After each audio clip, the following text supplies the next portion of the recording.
ഭയങ്കരമാണ്. കാരണം നോമ്പ് കഞ്ചി ജീവിതത്തിൽ ആദ്യമായിട്ട് കാണുന്ന തള്ളവരിലിട്ട് നക്കിത്തിൻ. മകനോടുള്ള കടമ എൻ്റെ അച്ഛനും അമ്മയും തന്ന സ്വത്ത് കുറേ കൊടുത്തപ്പോൾ ഉണ്ടായിരുന്നു, അത് കുറേ കൊടുത്തിട്ടുണ്ട്. ഇല്ലെന്ന് പറഞ്ഞാൽ ഏതൊക്കെയാണെന്ന് ഞാൻ ചൂണ്ടിക്കാണിച്ചു കൊടുക്കാം. കൂടുതൽ സ്വത്ത് കൊടുക്കാഞ്ഞ എന്താണ് എന്ന് ആരെങ്കിലും ചോദിച്ചാൽ അതിനുള്ള മറുപടി എൻ്റെ കയ്യിലുണ്ട്. അതോടുകൂടി മന്ത്രിസ്ഥാനം ഒഴിയേണ്ടി വരും. അച്ഛനും മകനും എന്നുള്ള ബന്ധത്തെപ്പറ്റി എല്ലാവരും അറിയേണ്ടിയും വരും. അതിലേക്കൊന്നും ഞാനിപ്പോൾ പറയുന്നത് ഇപ്പോൾ എനിക്ക് കണ്ടുകൂട്ടണമെന്ന് ആഗ്രഹമില്ല. എനിക്ക് കണ്ടുകൂട്ടണമെന്ന് ആഗ്രഹം. ഇങ്ങനെ ഒരു മകൻ മരിക്കുമ്പോൾ പോലും എന്നെ കാണാൻ വരണം എന്നെനിക്ക് ആഗ്രഹമില്ല. ഞാനാണ് മരിക്കുന്നതെങ്കിൽ ആഗ്രഹമില്ല. കാരണം എന്തിനാഗ്രഹം? ഞാൻ തിരുവനന്തപുരത്ത് കിടന്ന കാലത്ത് എന്നെ ജയിലിലിട്ടേച്ച് ഒരുപാട് തോന്നിവാസങ്ങൾ സ്വയം നടത്തി. ഒരു കൊടിച്ചിപ്പട്ടി, ഞാൻ എടുത്തു പറയുന്നു, ഒരു കൊടിച്ചിപ്പട്ടി കെ.പി. ഗണേഷ് കുമാർ ഈ തെരുവോരത്ത് കിടന്ന് കുരയ്ക്കുന്നു. എന്ത് യോഗ്യതയാണ് നിനക്കുള്ളത്? വാസവദത്തയുടെ ചാരിത്ര്യ പ്രസംഗം പോലെയല്ലേ വാസവദത്ത എന്ന് പറയുന്ന പടുവേശ്യ. അവർ പറയുന്നത് എന്താ? ഞാൻ ഒരാണിന്റെ മുഖത്ത് നോക്കിയിട്ടില്ല, ഞാൻ പുരുഷന്റെ മുഖത്ത് നോക്കിയിട്ടില്ല എന്ന വാസവദത്ത പറയുന്നേ. അതുപോലാണ് കെ.പി. ഗണേഷ് കുമാറിന്റെ പ്രസംഗം എന്നെടുത്താൽ മതി. ബി.ജെ.പിക്ക് എന്ന് പറയുന്ന ഒരു പിടിച്ചിയാണ്, ബി.ജെ.പി എന്ന് പറയുന്ന ഒരു മഹാപ്രസ്ഥാനം. ഒരണ്ണാം കുഞ്ഞ് കയറിയിരുന്ന് ചോദിക്കുകയാണ് പിടിച്ചിയാനോട്, കടുക്കുന്നെങ്കിൽ ഞാൻ എടുത്തോളാം. ഇക്കളാക്കിയതിനു ശേഷം ചോദിക്കുക, കമ്പങ്ങോട് പാലം ഏതാണ്ട് പാലം വരെയുള്ള കെ.പി. ഗണേഷ് കുമാറിന്റെ പ്രസ്ഥാനം. ആ ഗണേഷ് കുമാരൻ നരേന്ദ്രമോദിയെ വെല്ലുവിളിക്കുക. അവൻ പറയുകയാണ്, കേരളത്തിൽ ജനങ്ങൾ മണ്ണുവാരി തിന്നാൽ പോലും ബി.ജെ.പിക്ക് വോട്ട് ചെയ്യില്ല. ഈ ഗണേശകുമാരൻ പറയുകയാണ്, എടാ ആരാണ് അടികൊണ്ട് മണ്ണിൽ വീണത് മണ്ണുവാരി തിന്നതെന്നും ഈ പത്തനംതിട്ടക്കാർക്ക്, ഈ ചെങ്ങമനാട് നിവാസികൾക്ക് അറിയാം. ആരാ മണ്ണുവാരി തിന്ന്? ആരാ അടികൊണ്ട് മണ്ണിൽ വീണ്? സരിത എന്ന് പറയുന്ന വിവാഹിതയായിട്ടുള്ള ഒരു സ്ത്രീ. ആ സ്ത്രീക്ക് എന്തു സമ്മാനമാണ് കൊടുത്തതെന്ന് ആർ ബാലകൃഷ്ണനോട് പറഞ്ഞു. അദ്ദേഹമാണ് ചെലവിന് കൊടുത്തതെന്ന് അദ്ദേഹം പറഞ്ഞു. കവാലക്കുറ്റിക്ക് അടിച്ച് താഴെയിട്ട് ഈ കെ.പി. ഗണേഷ് കുമാരൻ മണ്ണൊഴുകുന്ന കാഴ്ച കണ്ടവരാണ് നമ്മൾ. ആ പടം നമ്മൾ കണ്ടില്ലേ സോഷ്യൽ മീഡിയയിൽ? അവന്റെ ചുണ്ട് മുറിഞ്ഞിരിക്കുന്നു, കണ്ണിന്റെ താഴെ ഗണേഷ് കുമാറിന്റെ ചോര പൊടിയുന്നു. അയാളാണ് പറയുന്നത്, മണ്ണ് വാരി തിന്നാൽ പോലും കേരള ജനത ബി.ജെ.പിക്ക് എൻ.ഡി.എക്ക് വോട്ട് ചെയ്യില്ല എന്ന് അയാൾ പ്രസംഗിക്കുകയാണ്. മണ്ണ് വാരി തിന്നത് അദ്ദേഹമാണ്. ഇപ്പോഴത്തെ മഹാത്മാവ് എന്ന് പറയുന്നത് കെ.പി. ഗണേഷ് കുമാറിന്. ആ കെ.പി. ഗണേഷ് കുമാറിന്റെ വൃത്തികെട്ട ഒരു ഭൂതകാലം അത് ഞങ്ങളെ കൊണ്ട് ഇടയ്ക്കിടയ്ക്ക് ഇയാൾ വിളിച്ചു പറയിപ്പിക്കും. നരേന്ദ്രമോദിക്ക് ഈ ഏനാത്ത് പാലം മുതൽ കമ്പങ്കോട് പാലം വരെ കിടക്കുന്ന കെ.പി. ഗണേഷ് കുമാരൻ ഇനിയിപ്പോ വടക്കേ ഇന്ത്യയിൽ പോയി പ്രസംഗിച്ചാലും അവിടെ ബി.ജെ.പിക്കോ ഞങ്ങളുടെ രാഷ്ട്രീയ പ്രസ്ഥാനങ്ങൾക്കോ യാതൊരു വിഷയവുമില്ല. ഒന്നും സംഭവിക്കാൻ പോകുന്നില്ല. ഇയാളുടെ മന്ത്രിപദവി നിലനിർത്തണമെങ്കിലും ഇയാളുടെ എം.എൽ.എ പദവിയൊക്കെ നിലനിർത്തണമെങ്കിലും അത് നരേന്ദ്രമോദിയെ ചീത്ത വിളിച്ചാൽ മാത്രമേ പറ്റൂ എന്ന് വന്നു കഴിഞ്ഞാൽ മറുപടി ഞങ്ങൾ പറയും. നിന്റെ അച്ഛനായപ്പോ ഞങ്ങൾ പറഞ്ഞിട്ടുണ്ട്, രണ്ട് പറ്റിയേറ്റീവായിട്ട് ഞാനും അകത്ത് പോയത്. നിന്റെ അച്ഛൻ പറഞ്ഞപ്പോ അതിനെതിരെ ഞങ്ങൾ പറഞ്ഞിട്ടുണ്ട്. അകത്ത് പോവേണ്ടി വന്നിട്ടുണ്ടെങ്കിൽ പോയിട്ടുണ്ട്. ഇനി കെ.പി. ഗണേഷ് കുമാരൻ പറഞ്ഞാലും ഞങ്ങൾക്ക് 4 പറ്റിയിട്ട് ഒന്ന് ഒപ്പിക്കാൻ യാതൊരു കുഴപ്പമില്ല. അതുകൊണ്ട് മര്യാദയ്ക്ക് പറഞ്ഞേക്കാം, നാവടക്കിക്കൊണ്ടിരിക്കുക.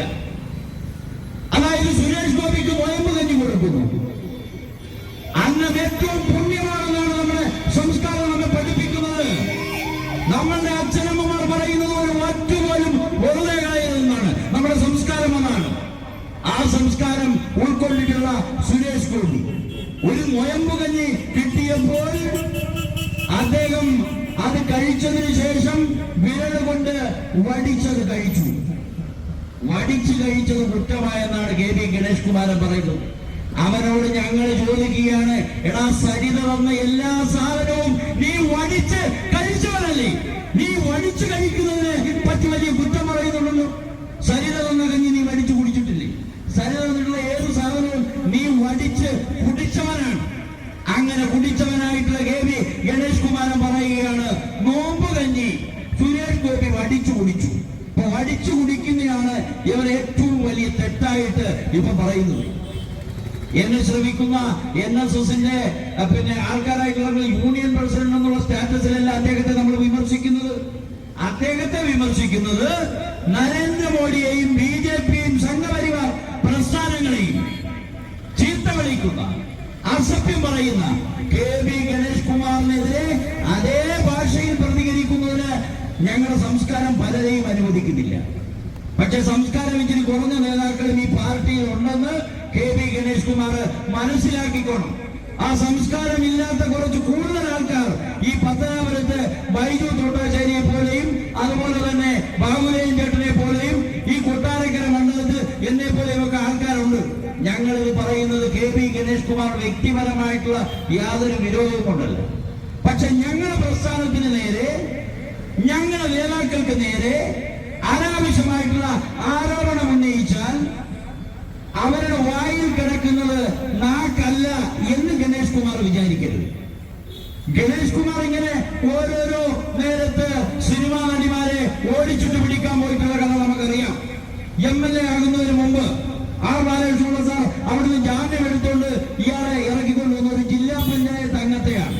CPM-ന്റെ ഒരു ജില്ലാ പഞ്ചായത്ത് അംഗമായിട്ടുള്ള ഒരു സ്ത്രീയുടെ പുറകെ കാറ് വിട്ടുപോയവനാണ്, എലിവാണം വിട്ടുപോയ മിസൈൽ പോലെ പോയവനാണ് ഈ KB ഗണേഷ് കുമാരൻ. അവിടുന്ന് പിടിച്ചു, അവരെ ശല്യം ചെയ്തപ്പോ പിടിച്ച് ഇയാളെ ജാമ്യത്തിനെടുത്തുകൊണ്ട് വന്നതാണ്. പിന്നീടാണ് ആ പാവപ്പെട്ട ചേച്ചിയുടെ മേളിൽ ഈ പാവപ്പെട്ടൻ ചെന്ന് വീഴുന്നത്. അവരെ കണ്ണറാവുക്കത്തിലേക്ക് ആഴ്ത്തിക്കൊണ്ട് ഇയാൾ അവസാനം ഡൈവോഴ്സ് കൊടുത്തു. ഡൈവോഴ്സ് കൊടുത്തിട്ട് ഇയാൾ ഈ പാർട്ടിയുടെ വലിയ വലിയ ചുമതലകളിലേക്ക് വന്നു, MLA ഒക്കെ ആയി. ബാലകൃഷ്ണപിള്ള സാറ് തന്നെ പറഞ്ഞിട്ടുണ്ട്, എടാ അവൻ കൊടികെട്ടി വന്നവനല്ല, ഇത് അമുൽ ബേബിയാണെന്നാണ് R ബാലകൃഷ്ണപിള്ള സാർ പറയുന്നത്. ആ അമുൽ ബേബിയുടെ അമുല് കയ്യിലിരുന്നാൽ മതി, ഇങ്ങോട്ട് ഇറക്കരുത്. ഈ പ്രസ്ഥാനം എന്ന് പറയുന്നത് ലോകം കീഴടക്കിയ പ്രസ്ഥാനമാണ്.